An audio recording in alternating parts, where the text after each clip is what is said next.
आज हम बात करेंगे लॉ ऑफ मास एक्शन की। लॉ ऑफ मास एक्शन की बात करने जा रहा हूँ मैं।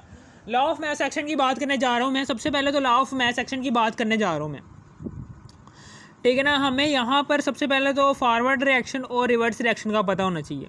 जब रिएक्शन स्टार्ट हो रहा होता है ना, यानी कि ये देखिए रिएक्टेंट है, ये रिएक्टेंट है। जब ये रिएक्टेंट आपस में मिलते हैं तो ये प्रोडक्ट बना रहे होते हैं। ये लो जी, प्रोडक्ट बन गए। और फिर उसके बाद ये प्रोडक्ट रिकम्बाइन होने के बाद फिर दोबारा से रिएक्टेंट बना देते हैं, ठीक है ना। इसको कहते हैं फॉरवर्ड रिएक्शन और इसे कहते हैं रिवर्स रिएक्शन, ठीक है ना। जो रिएक्शन केमिकल रिएक्शन में जब रिएक्टेंट मिलकर प्रोडक्ट बना रहे हो तो उस वक्त जो सी रिएक्शन की डायरेक्शन होती है वो होती है फॉरवर्ड। कौन सी होती है? फॉरवर्ड। लेकिन जैसे ही प्रोडक्ट रिकम्बाइन होने के बाद दोबारा से रिएक्टेंट बना दें तो उस वक्त जो सी केमिकल रिएक्शन की डायरेक्शन होती है वो होती है रिवर्स। ये दो बातें याद रखना, ये दो बातें। और फिर उसके बाद एक और बात है जी, रेट की। रेट क्या होता है? रेट हम कहते हैं स्पीड को। किसे कहते हैं हम? स्पीड को। यानी कि एक केमिकल रिएक्शन जोन सा हो रहा है वो कितनी स्पीड में प्रोसीड हो रहा है।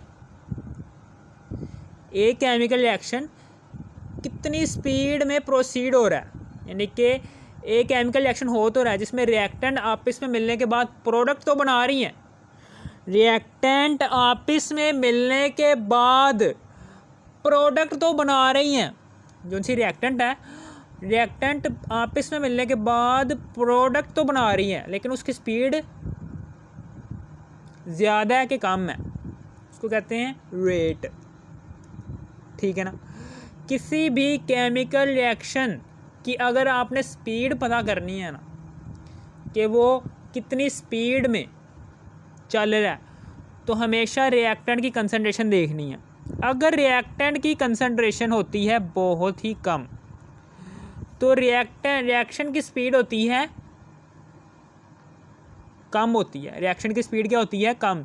यानी कि ये देखें, ये रिएक्टेंट है, रिएक्टेंट मिलकर ये दो प्रोडक्ट बना रहे हैं, एक ये वाला और एक ये, ठीक है ना। ये प्रोडक्ट बन रही है। यहाँ पर जो स्पीड होगी यहाँ पर कम होगी, लेकिन जैसे ही ये रिएक्टेंट की स्पीड बढ़ जाती है, यानी कि ये रिएक्टेंट है, बहुत ज़्यादा मिकदार में रिएक्टेंट आपस में रिकम्बाइन हो रहे हैं। ये रिएक्टेंट जो उनसे हैं इतनी ज़्यादा मर्तबा मौजूद है यहाँ पर रिएक्शन के अंदर, ये रिएक्टेंट बहुत ज़्यादा मर्तबा रिएक्टेंट जो उनसे हैं उनकी कंसंट्रेशन ज़्यादा हो गई है, जबकि यहाँ पर जो उनसे प्रोडक्ट की कंसंट्रेशन है वो हो गई है कम। यानी कि जो उनसे प्रोडक्ट है, प्रोडक्ट बनेगी बहुत ज़्यादा स्पीड के साथ बनेगी। अब ये जो उनसी प्रोडक्ट बनेगी ना, ये वाली प्रोडक्ट बनेगी बहुत ही स्पीड के साथ। हमेशा याद रखना कि रेट ऑफ रिएक्शन डिपेंड कर रहा होता है रिएक्टेंट की कंसंट्रेशन के ऊपर। अगर रिएक्टेंट की कंसंट्रेशन होती है कम तो रेट ऑफ रिएक्शन क्या होता है? कम होता है। लेकिन जैसे ही रिएक्टेंट की कंसंट्रेशन बढ़ जाती है वैसे ही रेट ऑफ रिएक्शन भी बढ़ जाता है, रिएक्शन की स्पीड भी बढ़ जाती है, ठीक है ना। समझ आ गई। और अब आगे मोलर कंसंट्रेशन की बात करने जा रहा हूँ। मोलर कंसंट्रेशन किसे कहते हैं? मोलर कंसंट्रेशन, मोलर कंसंट्रेशन किसे कहते हैं? ये मोलर कंसंट्रेशन तीसरा वाला पॉइंट है कि फॉर एग्जांपल ये है जी, हमारे पास एक ये है,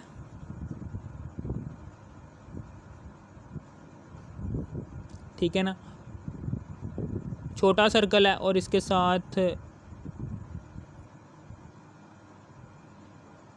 ये 3 स्टार हैं। अब यहाँ पर रिएक्शन हुआ तो सिर्फ और सिर्फ इतना हिस्सा रिएक्टेंट का, सिर्फ और सिर्फ इतना हिस्सा जो उनसे है वो रिएक्शन में हिस्सा ले रहा है। यानी कि सिर्फ और सिर्फ इतना हिस्सा मिला रिएक्टेंट का, वो हिस्सा कि जो रिएक्शन में हिस्सा ले रहा हो उसे हम कहते हैं, ये कौन सा है? ये मोलर कंसंट्रेशन है। ये क्या है? मोलर कंसंट्रेशन कह रहा हूँ, एक्टिव मैस है, गलत मैंने हेडिंग दे दी। एक्टिव मैस जैसे कि नाम से जाहिर है कि ऐसा मैस के जो रिएक्शन के दौरान एक्टिव हो, यानी कि ऐसा मैस रिएक्टेंट का ऐसा मैस कि जो रिएक्शन के दौरान, रिएक्टेंट का ऐसा मैस जो रिएक्शन के दौरान एक्टिव हो, रिएक्टेंट का ऐसा मैस जो रिएक्शन के दौरान एक्टिव हो और जो प्रोडक्ट में चेंज हो रहा हो। रिएक्टेंट का ऐसा मैस जो रिएक्शन के दौरान एक्टिव हो और वही वाला मैस ही, रिएक्टेंट का वही वाला मैस जो एक्टिव है, वही वाला मैस प्रोडक्ट बना रहा हो, ये प्रोडक्ट बना रहा है, ठीक है ना। इसी मैस को कहेंगे ये क्या है जी, एक्टिव मैस। और क्या है, ठीक है ना, इसे हम कहते हैं एक्टिव मैस, ठीक है ना। और ये जो सा मैस है ये रिएक्शन में हिस्सा नहीं ले रहा, ये वाला मैस ये रिएक्शन में हिस्सा नहीं ले रहा, तो ये एक्टिव मैस नहीं होगा। एक्टिव मैस वो होता है कि जो ऐसा रिएक्टेंट के जो रिएक्शन में हिस्सा ले रहा है और रिएक्शन में हिस्सा लेने के बाद प्रोडक्ट बना रहा है, उस रिएक्टेंट के मैस को कहेंगे ये कौन सा रिएक्शन का पोर्शन है, यह जी एक्टिव मैस है। रिएक्टेंट का कौन सा ये पार्ट है, ये कौन सा पार्ट है, ये एक्टिव मैस है। और इसी को ही ये सारी की सारी जो सी मैंने एक्सप्लेनेशन कर दी है ना, अगर ये वाली बातें आपको समझ आ गई हैं तो ये लॉ ऑफ मास एक्शन आपके लिए बहुत ही ज़्यादा आसान हो जाएगा, ठीक है ना। लॉ ऑफ मास एक्शन क्या होता है, गोल्डबर्ग, दो साइंटिस्ट थे, गुलबर्ग और वेज, दो साइंटिस्ट थे गुलबर्ग और वेज, इन दोनों ने लॉ ऑफ मास एक्शन दिया था। इन्होंने कहा था कि the rate of a chemical reaction is directly proportional, the rate of a chemical reaction is directly proportional to the product of active message of concentration of reactant. वो कह रहा होता है the rate of a chemical reaction is directly proportional to the product of active message of concentration of reactant. Reactant की concentration के active message के product के directly proportional होता है रेट ऑफ रिएक्शन। यानी कि अगर आपने किसी भी रिएक्शन की स्पीड फाइंड आउट करनी है ना, तो उसमें जितने भी रिएक्टेंट हैं उन सारे के सारे रिएक्टेंट में वो वाला पार्ट, रिएक्टेंट का वो वाला पार्ट के जो रिएक्शन में हिस्सा ले रहा है उसको कहते हैं एक्टिव मैस, ठीक है ना, ठीक है ना। उस रिएक्टेंट, वो वाला रिएक्टेंट के जो रिएक्शन में हिस्सा ले रहा है, ठीक है ना, उस रिएक्टेंट का आपने प्रोडक्ट बना देना है। वो जो सा प्रोडक्ट होगा ना वो डायरेक्टली प्रोपोर्शनल होगा रेट ऑफ रिएक्शन के, जाहिर सी बात है, ठीक है ना। अब इसी को ही हम एक्सप्लेन करेंगे, ठीक है, समझ आ गई।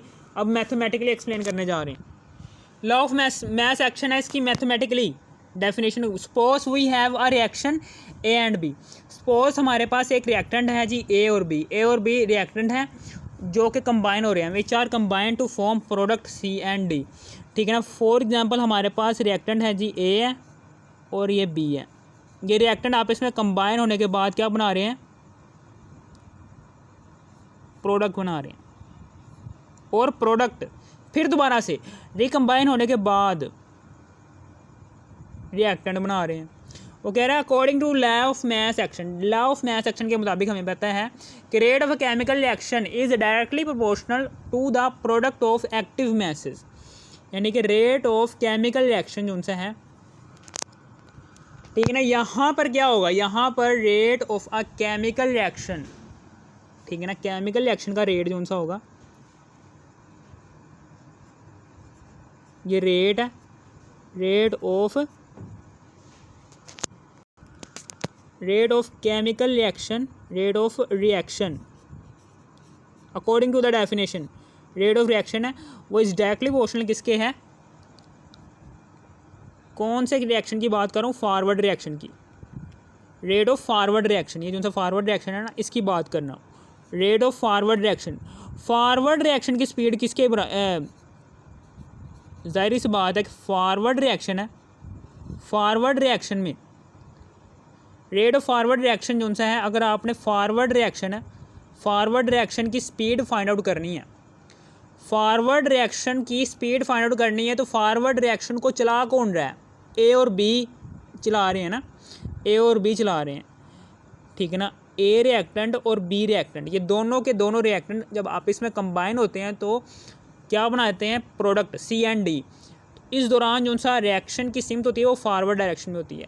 हम इसकी स्पीड फाइंड आउट करना चाहते हैं कि रेट ऑफ फॉरवर्ड रिएक्शन कि फॉरवर्ड रिएक्शन की जो सी स्पीड है वो डायरेक्टली प्रोपोर्शनल होती है दोनों के जो रिएक्शन को चला रहे हैं ना, दोनों के दोनों रिएक्टेंट्स की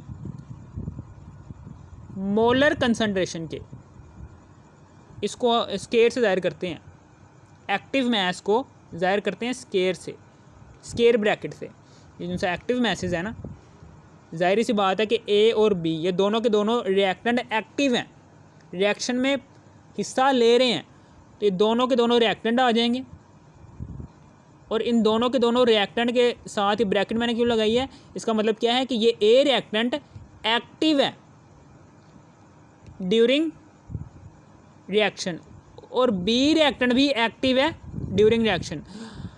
ए और बी रिएक्टेंट के एक्टिव मैसेज, ए और बी रिएक्टेंट के एक्टिव मैसेज को जब आप इसका प्रोडक्ट लोगे ना तो ये डायरेक्टली प्रोपोर्शनल होगा रेट ऑफ फॉरवर्ड रिएक्शन के। यही वाली बात लिखी है कि रिएक्टेंट की कंसंट्रेशन के एक्टिव मैसेज, ये रिएक्टेंट है, रिएक्टेंट की कंसंट्रेशन की है, रिएक्टेंट की कंसंट्रेशन के एक्टिव मैसेज, रिएक्टेंट की कंसंट्रेशन के एक्टिव मैसेज है, रिएक्टेंट है ये ए और बी रिएक्टेंट है, इसकी कंसंट्रेशन, ए कंसंट्रेशन और बी कंसंट्रेशन, रिएक्टेंट की कंसंट्रेशन के एक्टिव मैसेज के प्रोडक्ट के डायरेक्टली प्रोपोर्शनल होता है फॉरवर्ड रिएक्शन, ठीक है ना। समझ आ गई। फॉरवर्ड रिएक्शन यानी कि रेट आ गया यहाँ पर आर और एफ आ गया, is directly proportional to the A और बी, ठीक है ना। और यहाँ पर अब हम ले लेंगे, यहाँ पर कांस्टेंट ले लेंगे, R F is equal to constant लिया तो क्या बन जाएगा, के एफ ए बन जाएगा और ये ई बन जाए बी बन जाएगा, ठीक है ना। इसी तरीके से आगे अब हम बात करेंगे रेट ऑफ फॉरवर्ड रिएक्शन की, नहीं अब हम बात करेंगे रेट ऑफ रिवर्स रिएक्शन की, रेट ऑफ रिवर्स रिएक्शन के रेट ऑफ रिवर्स रिएक्शन। ये रिवर्स रिएक्शन में ये जो सा रिवर्स रिएक्शन है इस दौरान ये रिवर्स रिएक्शन जो सा हो रहा है, ये रिवर्स रिएक्शन इस डायरेक्शन में हो रहा है, रिवर्स रिएक्शन जो सा है वो इस वाली डायरेक्शन में हो रहा है, रेट रिवर्स रिएक्शन इस डायरेक्शन में हो रहा है। तो इस दौरान रिएक्टेंट कौन से यूज़ हो रहे हैं, सी और डी, ठीक है ना। तो सी का एक्टिव मैस है, जब ये डी के एक्टिव मैस से मल्टीप्लाई होगा, सी का एक्टिव मैस जब डी के एक्टिव, सी के एक्टिव मैस और डी के एक्टिव मैस को जब आप मल्टीप्लाई करते हो, इनकी मल्टीप्लिकेशन से आप रेट ऑफ रिवर्स रिएक्शन यानी कि रिवर्स रिएक्शन की स्पीड कैलकुलेट कर सकते हो, ठीक है ना। समझ आ गई आपको, क्योंकि ये दोनों के दोनों सी और D as a reactant use हो रहे हैं रिवर्स रिएक्शन में। रिवर्स रिएक्शन जब रिएक्शन की जो सी डायरेक्शन है वो रिवर्स में आ रही है, जब रिएक्शन की डायरेक्शन रिवर्स में आ रही हो, जब रिएक्शन की डायरेक्शन रिवर्स में आ रही हो, जब रिएक्शन की डायरेक्शन कहाँ पर आ रही हो, रिवर्स में, तो फिर प्रोडक्ट जो से होते हैं वो एज अ रिएक्टेंट यूज़ हो रहे होते हैं रिएक्शन में, और जो उनसे रिएक्टेंट क्रिएट हो रहा होता है वो एज अ प्रोडक्ट यूज़ हो रहा होता है। तो ये रिएक्टेंट है, ये रिएक्टेंट बन गए। जब इन रिएक्टेंट के एक्टिव मैसेज को मल्टीप्लाई करोगे तो आपके पास रिवर्स रिएक्शन की स्पीड आ जाएगी, ठीक है ना। जितना ज़्यादा इस प्रोडक्ट के एक्टिव मैसेज का हासिल ज़रब होगा उतना रिवर्स डायरेक्शन में रिएक्शन की स्पीड ज़्यादा होगी, और जितना कम इन प्रोडक्ट के एक्टिव मैसेज का हासिल ज़रब होगा उतनी कम रिवर्स डायरेक्शन में रिएक्शन उतनी कम स्पीड से प्रोसीड होगा। ठीक है ना, समझ आ गई। Rate of reverse reaction is directly proportional to C और D. Rate of reverse reaction ये रेट है, आर से हम क्या रिप्रेजेंट कर रहे हैं, रेट है। रेट ऑफ रिवर्स रिएक्शन ये रेट किसका है, रिवर्स रिएक्शन का। ठीक है ना, कि जब रिएक्शन रिवर्स में जा रहा था ना, रिवर्स में रिएक्शन जा रहा था तो उसकी स्पीड क्या थी, उसकी स्पीड किसके हासिल ज़रब के बराबर होगी, प्रोडक्ट के एक्टिव मैसेज के हासिल ज़रब के। ये इसकी दूसरी वाली डेफिनेशन है। ये वाली बात लिख दो कि रिवर्स डायरेक्शन में रिएक्टेंट एज अ प्रोडक्ट, आप समझ रहे हो ना, कि जब रिएक्शन जो सा होता है वो रिवर्स डायरेक्शन में जा रहा होता है तो उस दौरान प्रोडक्ट जो उनसे हो रहे होते हैं, प्रोडक्ट एज आ रिएक्टेंट काम कर रहे होते हैं, और जो उनसे रिएक्टेंट प्रोडक्ट के कंबाइन होने की वजह से जो उनसे रिएक्टेंट बने हैं, वो रिएक्टेंट जो उनसे हैं वो एज आ प्रोडक्ट रिवर्स रिएक्शन में आप इन्हें प्रोडक्ट कह सकते हो, रिवर्स रिएक्शन में इसको रिएक्टेंट कह सकते हो। ठीक है ना, बात एक ही है कि रिएक्टेंट की मोलर कंसंट्रेशन के हासिल ज़रब के डायरेक्टली प्रोपोर्शनल होता है रेट ऑफ रिवर्स रिएक्शन। अब हम यहाँ पर कांस्टेंट लेंगे, rate of reverse reaction is equal to the constant लिया K R, constant of reverse reaction C और डी। ठीक है ना, ये क्या है, आर क्या ज़ाहिर कर रहा है, ये रिवर्स रिएक्शन को ज़ाहिर कर रहा है। ठीक है ना, अब हमें पता है कि इक्विलिब्रियम में क्या होगा, rate of forward reaction is equal to होगा रेट ऑफ रिवर्स रिएक्शन। यानी कि ज़ाहिर सी बात है कि इक्विलिब्रियम में क्या होगा कि जितनी स्पीड से फॉरवर्ड रिएक्शन प्रोसीड हो रहा होगा उतनी स्पीड के साथ रिवर्स रिएक्शन प्रोसीड हो रहा होगा। नतीजा क्या निकलेगा कि दोनों रिएक्टेंट की मोलर कंसंट्रेशन का हासिल ज़रब और प्रोडक्ट की मोलर कंसंट्रेशन का हासिल ज़रब इन दोनों का इक्वल हो जाएगा। क्यों इक्वल हुआ है, क्योंकि हमें पता है कि जब केमिकल इक्विलिब्रियम वजूद में आता है ना, उस दौरान रिएक्टेंट की कंसंट्रेशन प्रोडक्ट की कंसंट्रेशन के इक्वल हो जाती है।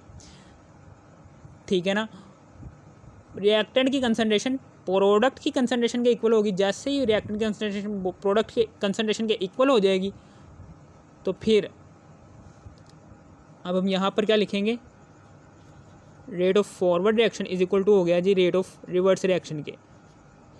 ठीक है ना, रिएक्शन स्टार्ट हुआ, एक वक्त ऐसा आता है कि जब रेट ऑफ फॉरवर्ड रिएक्शन की स्पीड जो सी है वो रिवर्स रिएक्शन की स्पीड के इक्वल हो जाती है। ठीक है ना, समझ आ गई। जैसे ही ये इक्वल स्पीड हो जाती है उस दौरान जितनी प्रोडक्ट बन रही होंगी ना रिएक्शन के दौरान, उतनी ही रिएक्टेंट क्रिएट होंगी। जितनी प्रोडक्ट बन रही होगी रिएक्शन के दौरान उतनी ही रिएक्टेंट कंबाइन होने के बाद प्रोडक्ट बना रही होंगी। यानी कि प्रोडक्ट की कंसंट्रेशन रिएक्टेंट की कंसंट्रेशन के इक्वल हो जाएगी। हम क्या लिखेंगे यहाँ पर, के एफ यानी कि constant of proportionality molar concentration the product of molar concentration of reactant, ये इक्वल हो जाएगी product of molar concentration of product के। रिएक्टेंट की मोलर कंसंट्रेशन का, रिएक्टेंट जो उनसे हैं उनकी मोलर कंसंट्रेशन का प्रोडक्ट इक्वल हो जाएगा प्रोडक्ट की मोलर कंसंट्रेशन के प्रोडक्ट के। ठीक है ना, अब यहाँ पर ये के एफ इधर आ जाएगा। ठीक है ना, के एफ इधर आ गया और ये के आर जो सा इसके नीचे आ जाएगा, के आर इसके नीचे आ गया और यहाँ पर सी आ गया और यहाँ पर डी आ गया और फिर उसके बाद ये जो सा है ए बी इसके नीचे आ गया।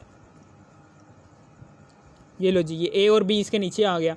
ठीक है ना, और फिर उसके बाद के एफ और के आर ये दोनों ये के सी के इक्वल होते हैं। यानी कि कांस्टेंट ऑफ फॉरवर्ड रिएक्शन और कांस्टेंट ऑफ रिवर्स रिएक्शन, इन दोनों को इक्विलिब्रियम कांस्टेंट के इक्वल रखो। इक्विलिब्रियम कांस्टेंट के इक्वल रख दिया is equal to C D और ए बी। ठीक है ना, सी डी क्या है, ये सी डी प्रोडक्ट है, के सी इज इक्वल टू ये प्रोडक्ट है। ठीक है ना, ये प्रोडक्ट है। सी डी क्या है, यहाँ पर सी डी क्या है, ये प्रोडक्ट है, प्रोडक्ट की मोलर कंसंट्रेशन है ऊपर और ये नीचे क्या है, रिएक्टेंट की कंसंट्रेशन, रिएक्टेंट की मोलर कंसंट्रेशन। के सी इज इक्वल टू क्या आ जाएगा, के सी इक्विलिब्रियम कांस्टेंट क्या आ जाएगा हमारे पास, इक्विलिब्रियम कांस्टेंट हमारे पास आ जाएगा, दोबारा से लिख देता हूँ कि इक्विलिब्रियम कांस्टेंट क्या आ जाएगा, equilibrium constant is equal to आ गया, ऊपर आ गया C, नीचे आ गया D, ओवर नीचे आ गया A और यहाँ पर आ गया B, यहाँ पर Kc आ गया, Kc है जी ये molar concentration of product, product की मोलर कंसंट्रेशन आ गई, और यहाँ पर नीचे रिएक्टेंट की मोलर कंसंट्रेशन आ गई। ठीक है ना, समझ आ गई आपको। यहाँ पर अगर आपने किसी भी केमिकल रिएक्शन की स्पीड फाइंड आउट करनी है, ठीक है ना, अगर आपने किसी भी रिएक्शन की स्पीड कैलकुलेट करनी है, अगर आपने किसी भी केमिकल रिएक्शन की स्पीड फाइंड आउट करनी है ना, वो केमिकल रिएक्शन जो सा होना चाहिए वो रिवर्सिबल होना चाहिए। वो रिएक्शन किस टाइप का होना चाहिए, रिवर्सिबल, यानी कि इस टाइप का होना चाहिए कि जिसमें रिएक्टेंट मिलने के बाद प्रोडक्ट भी बना रहे हो और प्रोडक्ट मिलने के बाद रिएक्टेंट भी बना रहे हो। इस किस्म का रिएक्शन ना हो कि जिसमें सिर्फ और सिर्फ रिवर्स डायरेक्शन, फॉरवर्ड डायरेक्शन में रिएक्शन प्रोसीड हो रहा है, ये वाला रिएक्शन ना हो। सिर्फ और सिर्फ इस रिएक्शन, रिवर्सिबल रिएक्शन के लिए ही law of mass action applicable होता है, ठीक है ना। और अगर आपने रिवर्सिबल रिएक्शन की स्पीड फाइंड आउट करनी है ना, आप क्या करेंगे, आप इस इक्वेशन का इस्तेमाल कर सकते हैं कि जिसमें the ratio between product, molar concentration of product and molar concentration of reactant, ये होती है। इसके ज़रिए से आप किसी भी रिवर्सिबल रिएक्शन की स्पीड कैलकुलेट कर सकते हैं, ठीक है ना। अगर आपने किसी भी केमिकल रिएक्शन की स्पीड कैलकुलेट करनी है ना, स्पीड कि भाई वो कितना, वो जो, अगर आपने किसी भी रिवर्सिबल रिएक्शन की, किसी भी रिवर्सिबल रिएक्शन की स्पीड कैलकुलेट करनी है, तो आप इस एक्सप्रेशन के थ्रू उस रिवर्सिबल रिएक्शन की स्पीड कैलकुलेट कर सकते हैं। सबसे पहले तो आप इक्विलिब्रियम कांस्टेंट लो लिखो, ठीक है ना, और प्रोडक्ट लिखो। प्रोडक्ट की मोलर कंसंट्रेशन, जो भी वो प्रोडक्ट होगी उस प्रोडक्ट की मोलर कंसंट्रेशन ऊपर लिखनी है, और फिर उसके बाद रिएक्टेंट की कंसंट्रेशन, रिएक्टेंट की मोलर कंसंट्रेशन नीचे लिखनी है। रिएक्टेंट,